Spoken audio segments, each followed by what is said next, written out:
Bismillahirrohmanirrohim. Assalamualaikum warahmatullahi wabarakatuh. Kami mahasiswa Universitas Islam Negeri Alauddin Makassar, jurusan Manajemen Pendidikan Islam. Video ini dibuat untuk menyelesaikan salah satu tugas kelompok di mata kuliah Manajemen Keuangan Pendidikan dengan dosen pengampu Ibu Siti Ibrah Kamal SE MSc. Kami dari kelompok 3 yang terdiri dari 5 orang yang beranggotakan Fadila Apni Utari NIM 20300119074, Nur Azizah NIM 20300119067, Andi Astri Ayu Lestari NIM 20300119086, Abdul Muhaimin R NIM 20300119078, Zulfikar Hamid NIM 20300119060. So, langsung saja, inilah video presentasi dari kelompok kami.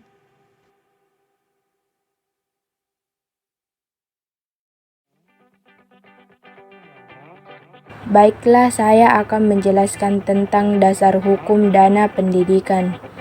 Pembiayaan pendidikan secara umum adalah problem kompleks yang terdiri dari komponen yang berkaitan dan mempunyai bidang bersifat mikro, yaitu dalam satu pendidikan, sampai pada bidang makro, yaitu nasional. Terdiri dari berbagai sumber pendidikan, struktur alokasi, dan produser alokasi. Pandangan dalam dunia pendidikan sangat penting, oleh karena itu pandangan pendidikan telah ditetapkan dalam undang-undang. Regulasi peraturan perundang-undangan yang ada di Indonesia yang berhubungan dengan sistem pembiayaan pendidikan antara lain adalah Undang-Undang Dasar Negara Republik Indonesia tahun 1945, Undang-Undang tentang Sistem Pendidikan Nasional Nomor 20 Tahun 2003, dan Peraturan Perundang-undangan Nomor 48 Tahun 2008 tentang Pembiayaan Pendidikan.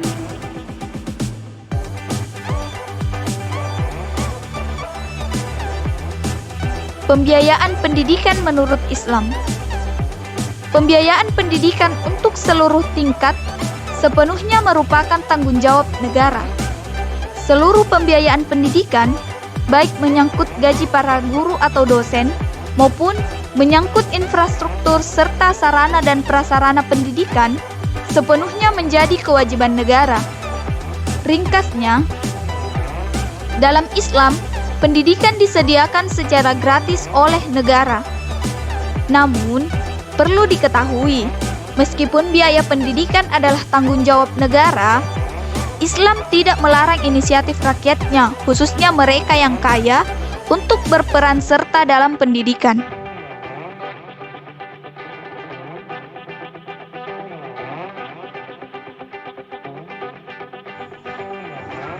Sumber dana pendidikan secara internal maupun eksternal. Sumber pembiayaan pendidikan sesuai dengan Undang-Undang Nomor 20 Tahun 2003 tentang Sistem Pendidikan Nasional Pasal 46 Ayat 1 adalah menjadi tanggung jawab bersama antara pemerintah pusat, pemerintah daerah, dan masyarakat. Sesuai dengan undang-undang tersebut, biaya pendidikan dapat dibagi menjadi 3, yaitu biaya satuan pendidikan, biaya penyelenggaraan atau pengelolaan pendidikan, dan biaya pribadi peserta didik. Bagi sekolah-sekolah yang berstatus negeri, sumber dana sekolah bersumber dari pemerintah daerah, masyarakat, bantuan pihak asing yang tidak mengikat, dan atau sumber lainnya yang sah. Sumber dana dari pemerintah didapatkan melalui proses perencanaan yang kita kenal dengan rencana anggaran pendapatan dan belanja sekolah, yang meliputi dana rutin, yaitu dana pembinaan pendidikan, dana bantuan operasi pembangunan dan fasilitas, dan bantuan pembiayaan pendidikan. Yang kedua, pengeluaran untuk kegiatan belajar, mengajar, pengadaan dan pemeliharaan sarana dan prasarana pengembangan sumber belajar dan alat pelajaran serta honorarium dan kesejahteraan. Menurut Supriyadi, sumber pembiayaan pendidikan pada tingkat makro berasal dari pendapatan negara dari sekitar pajak, pendapatan dari sektor non-pajak misalnya pemanfaatan sumber daya alam dan produksi nasional lainnya yang pemanfaatannya dalam gas dan non-gas, keuntungan dari ekspor barang dan jasa, bantuan dalam bentuk hibah dan pinjaman luar negeri. Nawawi mengatakan, sumber dana di lingkungan lembaga pendidikan tidak hanya dari pemerintah melalui APBN dan APBD. Sumber lainnya adalah murid atau orang tua dalam bentuk sumbangan pembinaan pendidikan atau SPP dan dari sumber masyarakat melalui Badan Pembinaan Pendidikan atau BP3. Dikarenakan terbatasnya anggaran pemerintah, sehingga pembiayaan ini dibebankan pada selain pemerintah juga kepada keluarga dan masyarakat. Menurut H.A.R. Tilar, membagi sumber pembiayaan menjadi 3, yaitu yang pertama, pemerintah yang berupa biaya rutin, biaya pembangunan, biaya impres, dan subsidi bantuan pembangunan. Yang kedua, sumbangan pembinaan pendidikan atau SPP yang sekarang masih berlaku untuk SLTA dan perguruan tinggi. Yang ketiga, sumbangan untuk Badan Pembantu Pembinaan Pendidikan BP3.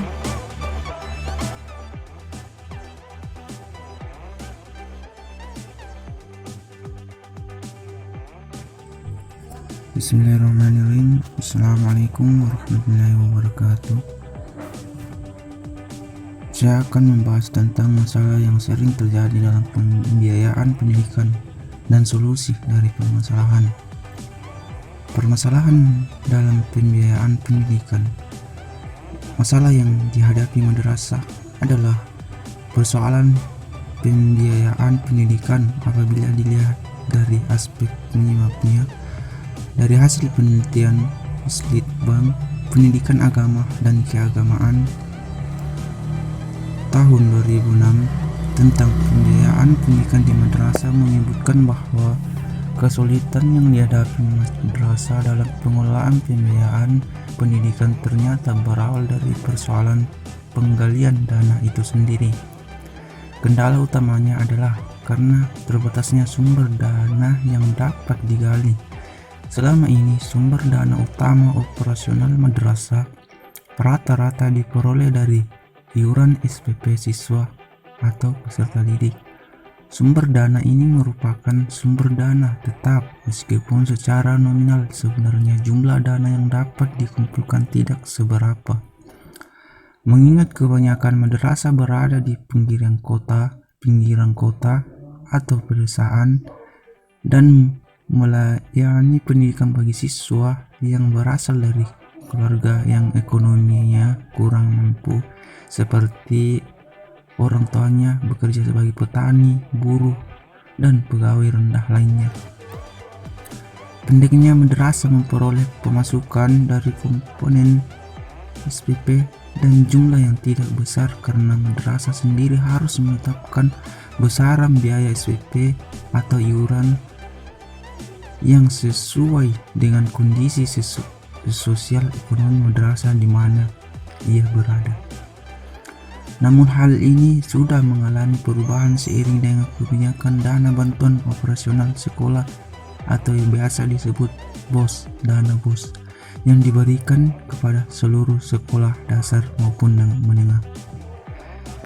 Sumber dana yang lainnya yang dapat digali atau diambil ialah bantuan yang diberikan masyarakat berupa zakat, infak, dan sedekah.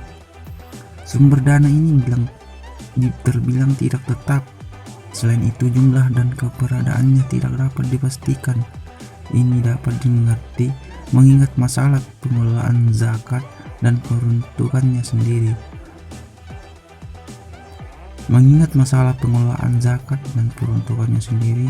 Bantuan lain yang bersifat insidental adalah bantuan yang diberikan oleh pemerintah dan pemerintah daerah.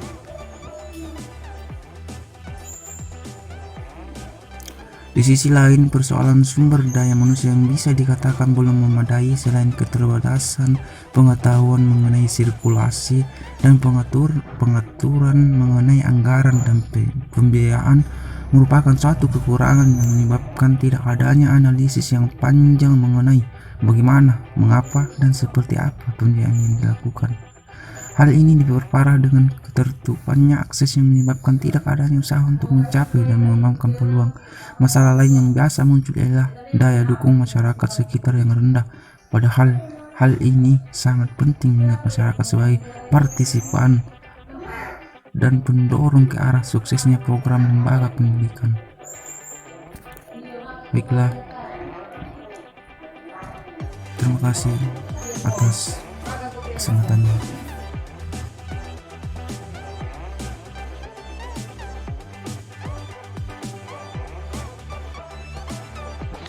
Dua, solusi dari permasalahan pembiayaan pendidikan. Setelah memahami berbagai permasalahan dalam pembiayaan pendidikan, ada beberapa hal yang perlu diperhatikan agar kiranya bisa menjadi solusi dari permasalahan tersebut. Pertama, persoalan pembiayaan adalah hal yang sangat sensitif keberadaannya. Hal ini dikarenakan bisa membawa kemajuan lembaga jika dikelola dengan baik, sebaliknya akan membawa lembaga menjadi terpuruk apabila komponen atau pihak lembaga tidak mengelola secara profesional, tidak berprinsip pada keterbukaan, tidak berorientasi pada perbaikan, kepentingan yang sifatnya personal untuk membangun lembaga sehingga mencari peluang hanya untuk personal dirinya. Oleh karena itu, seluruh komponen yang ada di dalam lembaga pendidikan kaitannya dengan proses penyusunan pembiayaan pendidikan harus dilibatkan. Hal ini dilakukan sebagai wujud asas keterbukaan, kebersamaan, serta bertanggung jawab atas amanah kelembagaan yang harus dipikul bersama. Yang kedua, terkait dengan penempatan alokasi dana. Pihak di dalamnya diupayakan mampu menyusun dan mengelola dengan baik berapa anggaran yang ada, bagaimana anggaran itu dibelanjakan atau dialokasikan, serta bagaimana sistem pelaporannya. Ketiga, kepala sekolah sebagai motor penggerak diharapkan mempunyai keterampilan entrepreneurship, keterampilan kewirausahaan, dan kemampuan manajerial serta kesupervisian. Keempat, madrasah hendaknya melibatkan masyarakat dalam penganggaran pembiayaan pendidikan melalui rapat rutin ataupun bisa diselipkan pada rapat musyawarah kenaikan sekolah atau kelulusan. Hal ini demikian dilakukan sebagai wujud asas keterbukaan. Kelima, lembaga pendidikan Islam.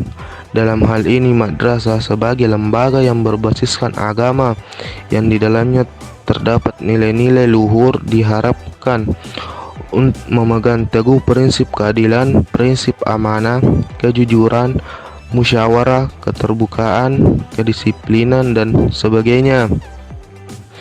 Prinsip-prinsip tersebut harus dipegang teguh oleh seluruh elemen lembaga. Baiklah, saya akan memberikan kesimpulan tentang materi kami. Secara hukum, pembiayaan pendidikan telah ditetapkan dalam undang-undang dan peraturan pemerintah. Pembiayaan pendidikan untuk seluruh tingkat sepenuhnya merupakan tanggung jawab negara. Seluruh pembiayaan pendidikan, baik menyangkut gaji guru atau dosen maupun menyangkut infrastruktur serta sarana dan prasarana pendidikan, sepenuhnya menjadi tanggung jawab negara. Ringkasnya, dalam Islam, pendidikan disediakan secara gratis oleh negara. Itulah tadi hasil presentasi dari kelompok kami. Terima kasih atas perhatiannya. Wassalamualaikum warahmatullahi wabarakatuh.